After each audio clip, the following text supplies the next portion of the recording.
रामकृष्ण हरी. महाराजांना अकोल्याच्या बच्चूलाल अगरवालने आपल्या घरी आणले. फार दिवसांची त्याची इच्छा आज पूर्ण झाली होती. महाराजांना त्याने त्यांची पूजा करण्याची अनुमती मागितली. महाराजांनी त्याच्या इच्छेला मूक संमती दिली. महाराजांची संमती मिळताच बच्चूलालला अतिशय आनंद झाला. प्रथम त्याने नाना प्रकारची सुगंधित उटणी लावून मंगल स्नान घातले. त्यानंतर त्यांना भरजरी पितांबर परिधान करविले. त्यांच्या अंगावर महागडी शालजोडी घातली. एक जरीचा रुमाल मस्तकावर बांधला. गळ्यात रत्नजडित गोफ घातला. हातात बहुमोल सलकडी घातली. हाताच्या 10 बोटांमध्ये निरनिराळ्या प्रकारच्या अंगठ्या घातल्या. रत्नजडित कंठा, बहुमोल हिऱ्याची पौज वगैरेंनी महाराजांना सुशोभित केले. त्यांच्या समोर ताटात जिलेबी, पेढे आदी पंचपक्वानांनी युक्त नैवेद्य ठेवला. अंगावर गुलाब पाणी शिंपडले. एका सोन्याच्या ताटामध्ये होन मोहरांनी युक्त अशी भरघोस दक्षिणा ठेवली. त्यानंतर महाराजांसमोर श्रीफळ ठेवून म्हणाला, महाराज, मला एक राम मंदिर बांधावयाचे आहे. या माझ्या घरी मंदिर बांधणे अडचणीचे ठरले तरी दुसरीकडे एखादे भव्य राम मंदिर उभारण्याचे माझे स्वप्न पूर्ण करा. महाराजांनी त्याला आशीर्वाद देऊन तथास्तु असे म्हणून पुढे म्हटले, जानकी जीवन राम तुझा हेतू पूर्ण करील. पण मला ह्या दागिन्यांनी मडवून तू काय साधलेस? इतका थाटमाट करवून घ्यायला मी काय तुला पोळ्याचा बैल वाटलो की दसऱ्याचा घोडा? हे दागिने वस्त्र अलंकार माझ्यासाठी विषासमान आहे. याची गरज तुम्हा प्रापंचिक लोकांना. आम्हाला वस्त्र नको, काही नको. आम्ही विदेही परमहंस. तुमच्या जड जवाहिराचे कौतुक तुम्हाला, आम्हाला नाही. त्यातून आम्हाला काही हवेच असेल तर ते द्यायला परमपिता पांडुरंग तिथे विटेवर उभा आहेच की. मी गावभर नागवा फिरतो, मला या कपड्यांची काय आवश्यकता?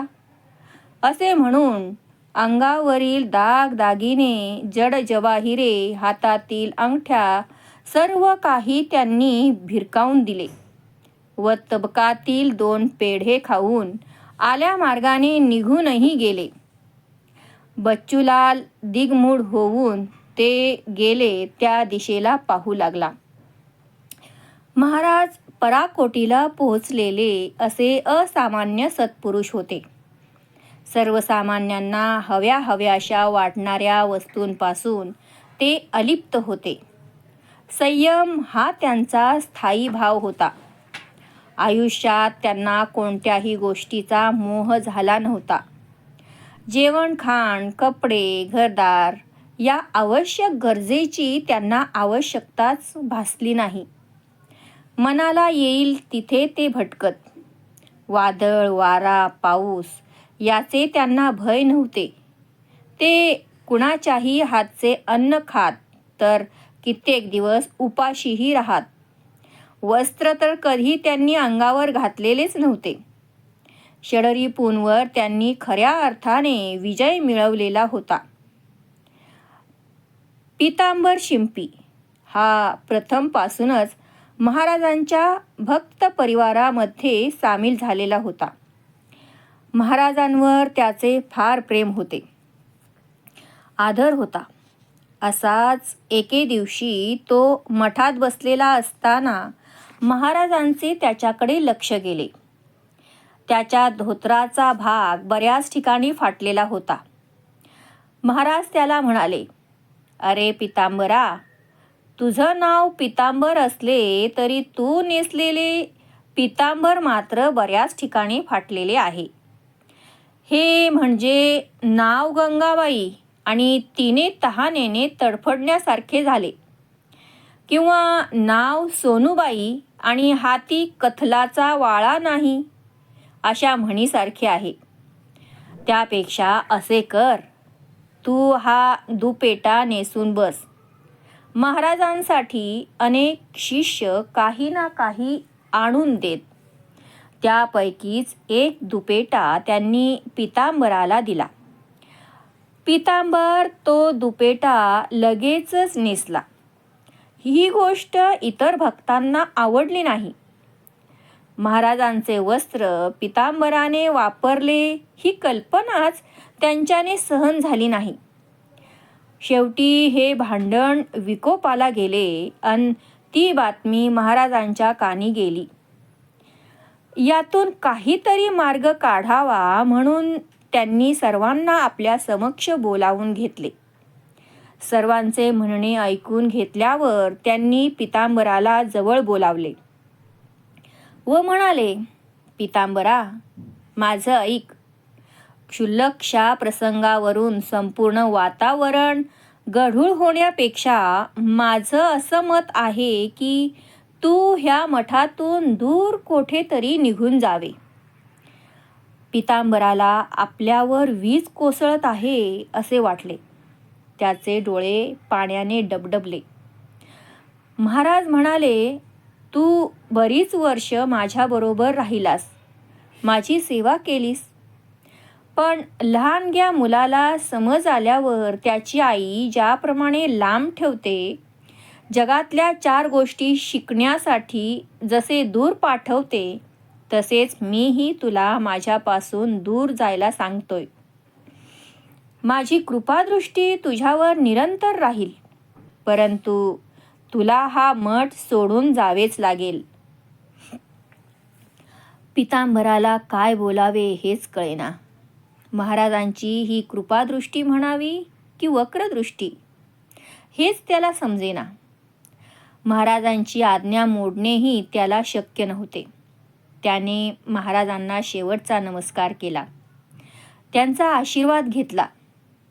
पाय पुढे चालण्यास राजी नव्हते, तरीही जावे हे लागणारच होते. पितांबर निघाला. महाराज दिसेनासे होईपर्यंत मागे वळून वळून त्यांना पाहत तो पुढे जाऊ लागला. डोळ्यातून घळाघळा पाणी वाहत होते. माय लेकरांची अखेर ताटातूट झाली होती. पितांबर उदासपणे फिरत फिरत अखेर कोंडोली गावाला येऊन पोहोचला व एका वनामध्ये आंब्याच्या झाडाखाली रात्रभर सद्गुरूंच्या नावाचा जप करीत बसला.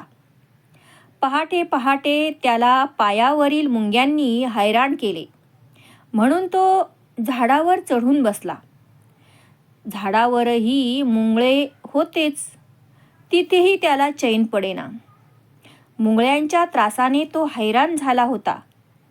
झाडावरील प्रत्येक फांदीवर तो फिरून आला, पण बसायला निर्भय अशी जागा त्याला सापडेना.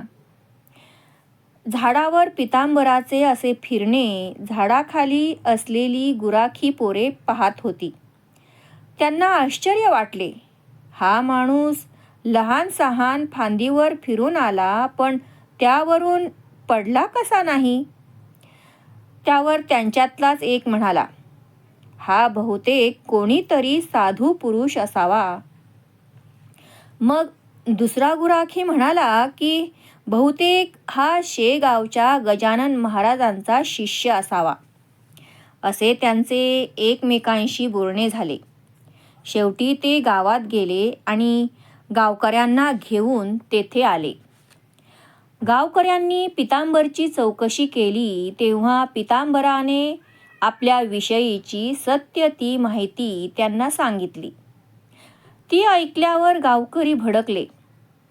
त्यांच्यातलाच एक जण म्हणाला, अरे, स्वतःला लपविण्यासाठी त्या शेगावच्या थोर पुरुषाचे नाव कशाला सांगतोस? त्यांच्या नावाला उगाच बट्टा लावू नकोस. त्यांचे शिष्य शेगाव सोडून इथे कशाला तडमडायला येतील? त्यांनी एकेकाळी मोसम नसताना सुद्धा झाडाला फळे आणवून दाखवली होती.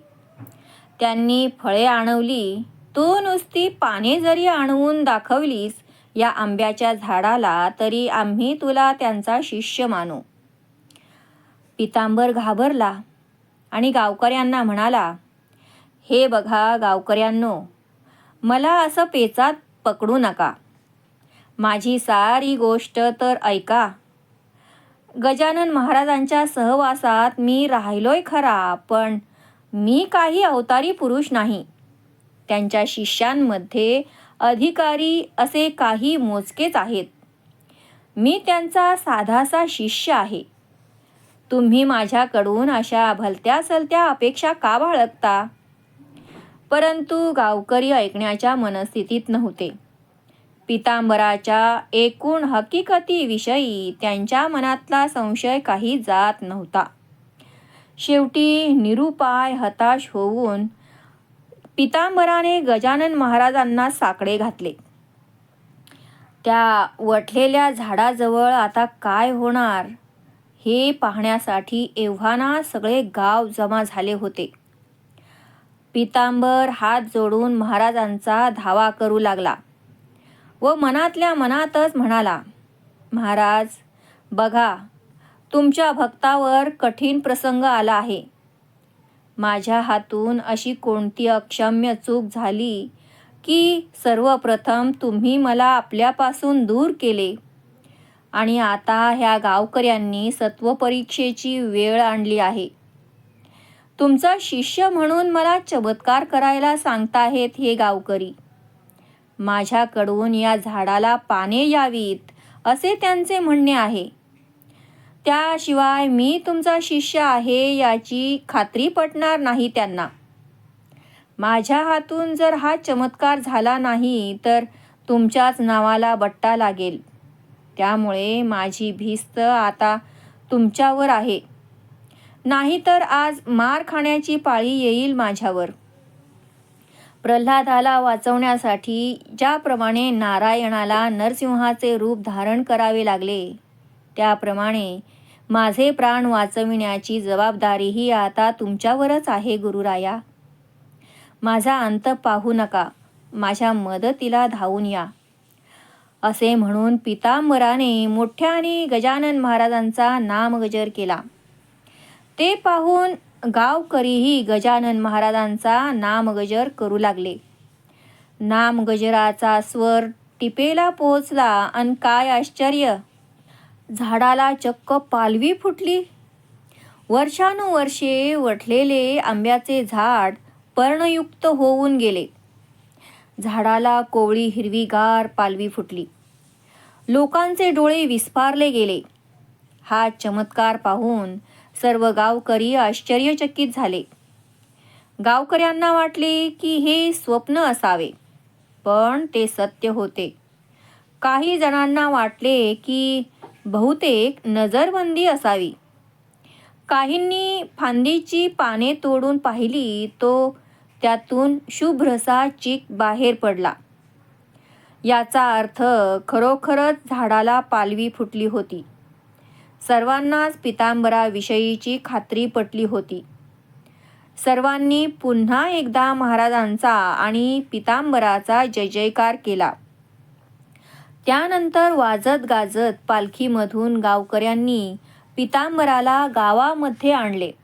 समर्थांनी ज्याप्रमाणे आपला प्रिय शिष्य कल्याण स्वामी याला डोमगावी पाठविले, त्याप्रमाणे गजानन महाराजांनी आपला प्रिय शिष्य पितांबर याला कोंडोलीला पाठवले होते. कोंडोली गाव पितांबराच्या भजनी लागला. पितांबराचा मठ कोंडोलीमध्ये स्थापन झाला. काही काळानंतर पितांबर महाराजांचा अंतही तेथेच झाला. महाराजांनी पितांबराला आपल्यापासून दूर केले त्यावेळेला त्यामागील हेतू पितांबराला कळला नव्हता, पण त्याची परिणिती एका चांगल्या गोष्टीमध्ये झाली. पितांबराच्या हातून कोंडोलीच्या लोकांची सेवा होणार होती. महाराजांचे कार्य पितांबराने कोंडोलीमध्ये चालू ठेवले. महापुरुषाच्या प्रत्येक कृतीमागे काही ना काही तरी चांगले असे कारण दडलेले असते. शेगावामध्ये भास्कराच्या शेवटच्या इच्छेप्रमाणे नव्या कायम स्वरूपाचे मंदिर महाराजांसाठी होऊ घातले होते. हरिपाटलाने या कामासाठी विशेष प्रयत्न केले होते. बुलढाण्याचा सर्वाधिकारी करी नामक साहेबाने यासाठी 1 एकर जागा दिली. त्यानंतर सर्व व्यवस्था पाहून आणखी 1 एकर जागा देण्याचे कबूल केले. हरी पाटील, बंकटलाल, लक्ष्मण पाटील, जगू आबा प्रभूतींनी यासाठी वर्गणी जमा करायला सुरुवात केली. जागा मिळवून त्यावर बांधकामाला सुरुवात झाली. सुरुवातीला काही अडचणी आल्या, परंतु गजानन महाराजांचे कृपेने त्या दूरही झाल्या. भव्य अशा कायमस्वरूपी स्मारकामध्ये गजानन महाराजांचे आगमन झाले.